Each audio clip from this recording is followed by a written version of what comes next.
Assalamualaikum warahmatullahi wabarakatuh. Perkenalkan, kami dari kelompok 3 TPN 23A akan mempresentasikan paper yang berjudul Mycotoxin Occurrence in Grains and the Role of Post-Harvest Management as a Mitigation Strategy.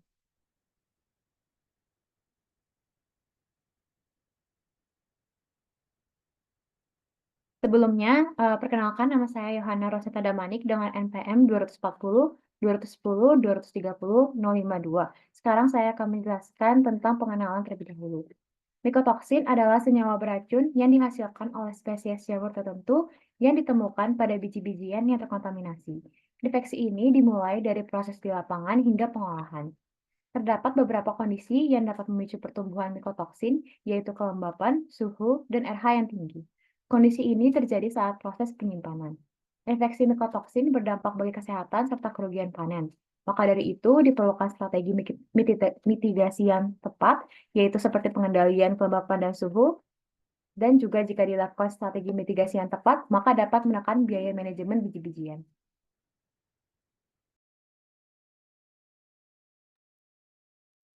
Baik, akan saya lanjutkan. Namun sebelumnya, izinkan saya memperkenalkan diri. Perkenalkan, saya Inaf Adani dengan NPM akhir 048.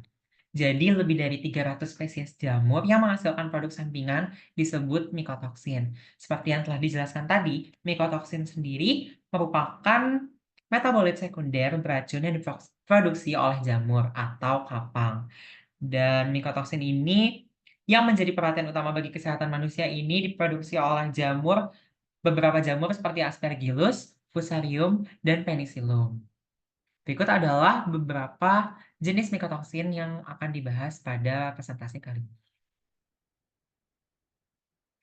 Mikotoksin yang pertama adalah alpha-toksin yang diproduksi oleh jamur Aspergillus, lebih tepatnya Aspergillus flavus dan Aspergillus parasiticus. Jamur alpha-toksin ini merupakan mikotoksin yang paling beracun dan merupakan salah satu yang paling banyak didistribusikan dan paling dikenal. Dari alpha-toksin sendiri mempengaruhi toksisitas hati dan kanker, menghambat pertumbuhan anak, dan juga memiliki efek sinergis dengan penyakit hepatitis B. Yang kedua adalah fumonisin yang ditemukan pada jamur Fusarium verticilloides. Untuk fumonisin sendiri sering ditemukan pada jagung yang terinfeksi, baik saat masih di ladang maupun selama masa penyimpanan. Fumonisin sendiri memiliki efek risiko kanker esofagus, lalu kerusakan otak pada kuda, dan juga penyakit paru-paru pada babi. Setelahnya ada deoksinivalenol yang merupakan mikotoksin yang diproduksi oleh jamur Fusarium, yaitu Fusarium culmorum. Deoksinivalenol sendiri tumbuh pada tanaman gandum, jagung, dan juga barley. Dan juga cukup stabil terhadap panas dan tahan meskipun makanannya diproses atau dipanaskan. Efeknya sendiri itu memiliki gejala keracunan, yaitu seperti muntah-muntah, diare, dan juga perubahan nafsu makan. Selanjutnya ada okratoksin, yaitu mikotoksin yang diproduksi oleh jamur Aspergillus dan Penicillium. Untuk okratoksin sendiri ditemukan pada biji-bijian kopi, anggur, dan juga makanan yang disimpan dalam kondisi buruk. Efeknya itu adalah kerusakan pada ginjal jika kita mengkonsumsi makanan yang terinfeksi oleh okratoksin.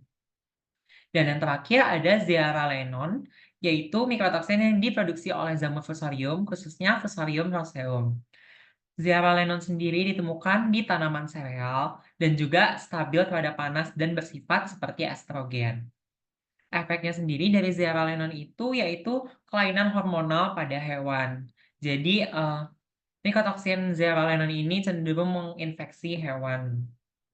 Boleh dilanjut?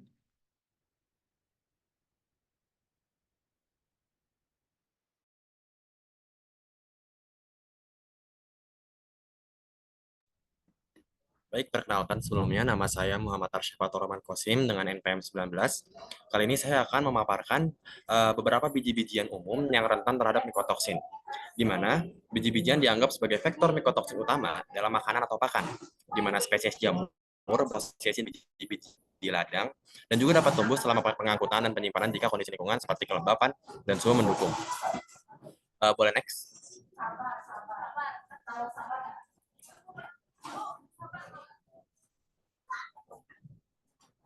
Yang pertama adalah jagung. Jagung dapat terkontaminasi dengan fumonisin, DON, zen, aflatoksin, dan mikotoksin lainnya.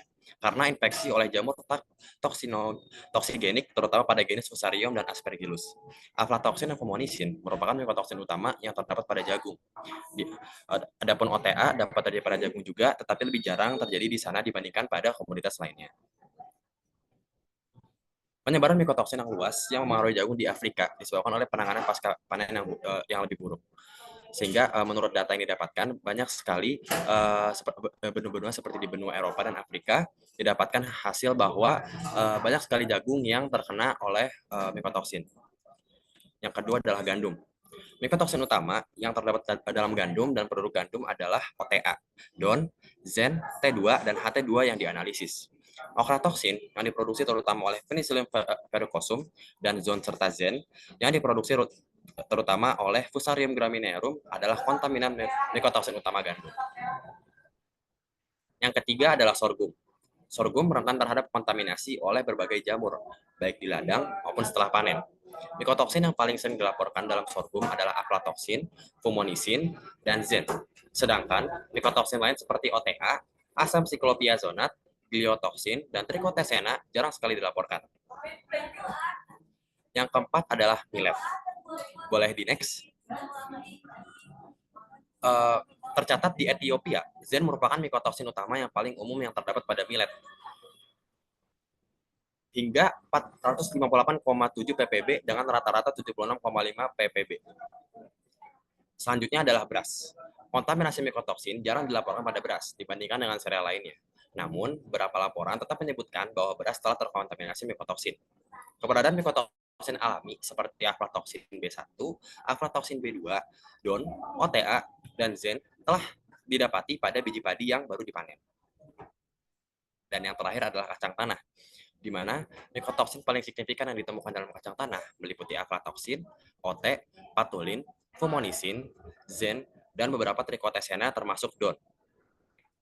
Boleh dilanjut?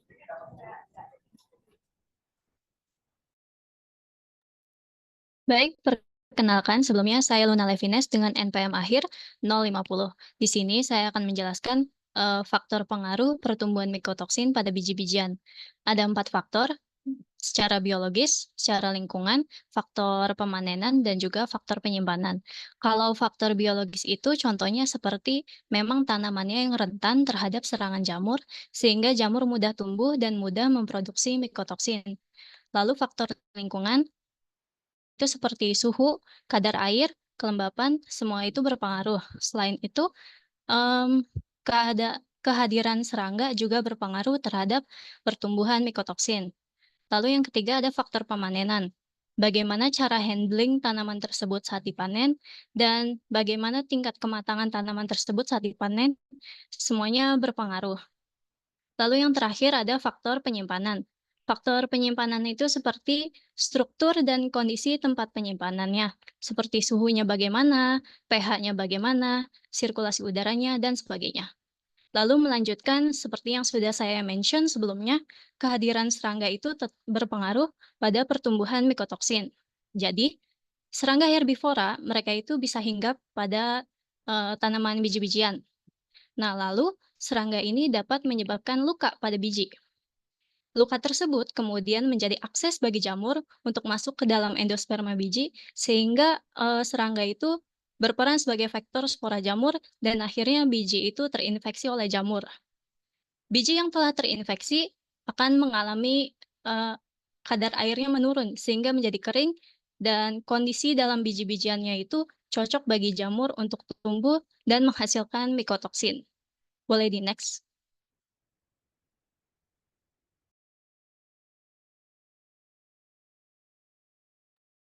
Baik, sebelum saya lanjutkan, perkenalkan saya Helena Maria Francisca dengan NPM 007.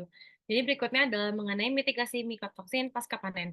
Jadi seperti yang sudah dijelaskan tadi oleh teman saya, bahwa mikotoksin ini berdampak buruk bagi kesehatan manusia ataupun hewan, dan juga bahkan sampai menyebabkan kerugian ekonomi gitu di masalah keamanan pangan.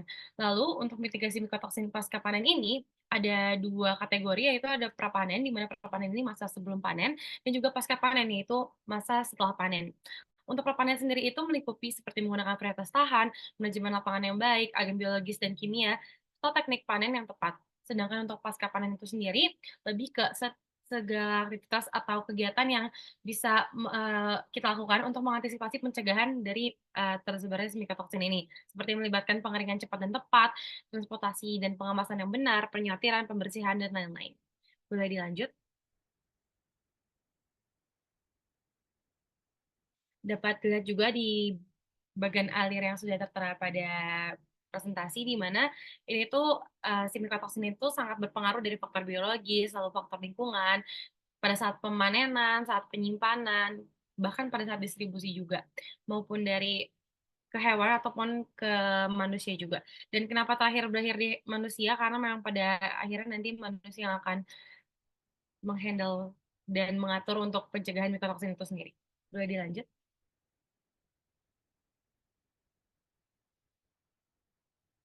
Jadi ini ada beberapa proses di mana di setiap proses ini bisa kita lakukan pencegahannya, di mana yang pertama itu pada masa pemanenan, di mana sebenarnya strategi pemanenan untuk mencegah mikotoksin ini tuh sudah dari saat panen gitu. Jadi waktu tepat dan cepat itu sangat berpengaruh bagi dampak dari panen yang udah kita tuai nanti. Jadi misalkan panen yang terlambat itu dapat meningkatkan kadar aflatoksin pada jagung, pada kacang polong, pokoknya pada kacang-kacangan gitu. Dan itu menyebabkan si benih jadi kualitasnya nggak baik, jadi buruk. Lalu untuk panen yang terlalu matang atau terlalu muda, itu tuh dapat menyebabkan juga masalah mikotoksin. Lalu yang kedua ada pengeringan, di mana pengeringan yang tepat dapat mengurangi kadar aflatoksin hingga 60%. Lalu penyaringan yang buruk dapat menyebabkan kontaminasi mikotoksin dalam sebuah biji-bijian. Jadi setelah panen, biji-bijian ini tuh harus langsung segera dikeringkan gitu. Karena kalau tidak nanti bisa ada pertumbuhan jamur, ada produksi mikotoksin gitu, seperti aflatoksin yang sudah saya sebutkan tadi gitu.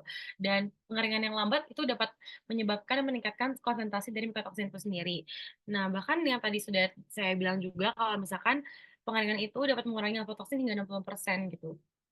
Lalu berikutnya adalah penyimpanan, di mana jamur penyimpanan mencakup semua spesies, Aspergillus, Fusarium, dan Penicillium. Lalu pembentukan dan pengurangan aflatoksin pada kacang tanah dan jagung, dan pengendalian kadar air, suhu, dan kelembapan relatif biji-bijian adalah strategi utama untuk mencegah pertumbuhan jamur dan kerusakan kualitas dari biji itu sendiri.